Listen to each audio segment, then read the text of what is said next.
Chapter 4 Revelations in the Twilight.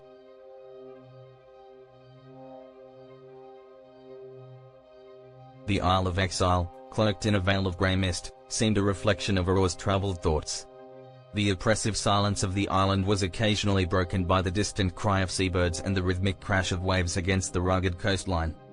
The once beautiful sanctuary now felt like a prison of despair and broken dreams. Aurore's footsteps were heavy as she walked along the shore, her gaze fixed on the distant horizon where the sea met the sky, a boundary she longed to cross but felt forever distant.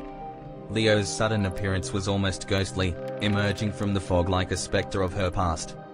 His figure, framed by the hazy light of the setting sun, was both familiar and strange. As he approached, Aurore felt her heart flutter with a mixture of hope and anxiety. Their last encounter had been filled with unresolved conflict and pain, and now, standing face to face again, the weight of their shared history loomed over them. Leo's expression was a mixture of determination and sorrow. His eyes, once filled with confidence, now bore the marks of sleepless nights and relentless pursuit. He carried with him a collection of documents and data drives, the evidence of his recent endeavors. As he approached, he extended a hand, holding out a small, worn briefcase. The sight of it made Aurore's pulse quicken, her mind racing with questions and fears.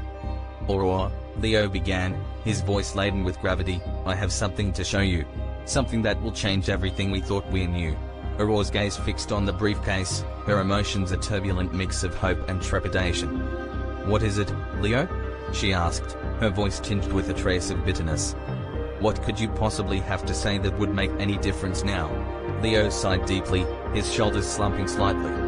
"I've discovered evidence that the replicas were not just created to serve or to replace. They were designed with a far more sinister purpose.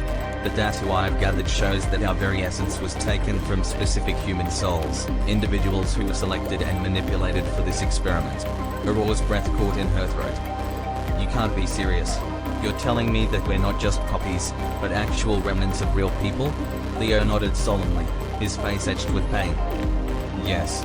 These documents detail the process. Our emotional responses, our very consciousness, were engineered from human souls. We are, in essence, shadows of those who once existed." The revelation struck Aurore like a physical blow. She sank to the ground, her hands trembling as she tried to grasp the magnitude of Leo's words. "Why didn't you tell me sooner?" she asked, her voice a whisper, laden with hurt. "Why have you kept this from me?" Leo knelt beside her, his eyes filled with regret. "I didn't have all the pieces until now. I wanted to find the truth, but I needed time. I was afraid of what it would mean for us. For you." Aurore looked up, her eyes wet with unshed tears. "And what about us, Leo? What about the love we shared? Is it all just another part of the manipulation?" Leo's expression softened, a flicker of old affection mingling with the weight of his guilt. "Our love was real, Aurore. Despite everything, it was genuine. But now we have to face the reality of what we are." The emotional weight of the moment hung between them, both comforting and tormenting. The intimate bond they had once shared now felt like a distant memory, marred by the harsh truths they faced. As they continued their conversation, Leo revealed further details about the replica's creation. He spoke of a secretive program designed to control and direct the clones, not just as workers, but as instruments in a larger scheme. The documents included classified communications and reports, outlining how the replicas were to be used in ways far beyond their original roles. Aurore's thoughts were a whirlwind of anger and determination. "If this is true, then we have to do something. We have to stop them from using us like this." Leo's face grew solemn. "I agree. But we need to be cautious. There's more at stake than just our lives. The entire system is built on deception and control." Their conversation was interrupted by the sound of footsteps approaching. Mark appeared, his presence a stark reminder of the conflict that had raged on the island. His demeanor was calm, almost unsettlingly so, as he observed the two of them with a calculating gaze. "What's this?" Mark's voice was cool, almost dismissive. "Leo, back from the dead, with a pile of documents. How quaint." Aurore stood up, her face set with defiance. "We know what you're up to, Mark. We know about the experiments, about the manipulation. It's time to end this." Mark's eyes gleamed with a hint of amusement. "Oh, I see. You've been busy unraveling the truth. But do you really think you can stop me? I've worked too long and too hard to let this opportunity slip away." Leo stepped forward, his voice steady but firm. "We're not going to let you use us for your own ambitions. It ends now." The confrontation between Mark and the others was intense, a clash of ideologies and personal vendettas.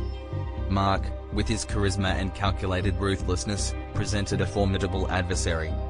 His plans for global revolution, once masked by promises of liberation, were now revealed as a strategy for chaos and power. The struggle that ensued was both physical and emotional. Aurora and Leo fought side by side, their combined strength and resolve putting them at odds with Mark's formidable control. The island, once a place of false sanctuary, became a battleground of ideals and survival. In the midst of the conflict, Leo faced a gut-wrenching choice. He was torn between his desire to save Aurora and his responsibility to stop Mark's destructive plans. The moral dilemma was excruciating, reflecting the complexities of their journey and the stakes of their struggle. Aurora, in a moment of profound sacrifice, made a crucial decision. She confronted Mark directly, risking her life to ensure that his plans were thwarted. Her bravery was a final stand against the forces that had sought to manipulate and control her kind. Her sacrifice underscored the personal costs of their fight and the depth of her commitment. In the aftermath of the battle, Aurora and Leo were left to confront the uncertain future. Mark's plans had been dismantled, but the island's destruction and the revelations of their existence left them with a precarious sense of victory. The freedom they had sought remained elusive, and the reality of their new world was fraught with challenges. As they looked toward the horizon, the illusions of their past ambitions faded, replaced by the stark reality of their new existence. The journey ahead was marked by uncertainty, but it also held the possibility of forging a new path amidst the remnants of their shattered dreams. The truth about the replicas was exposed to the world, but the response was mixed, reflecting a society both fearful and indifferent. Aurora and Leo's future remained uncertain, but their struggle had revealed the depths of their courage and the resilience of their spirits. In the end, their fight for freedom was not just about escaping the constraints of their past but about confronting the harsh truths of their new reality.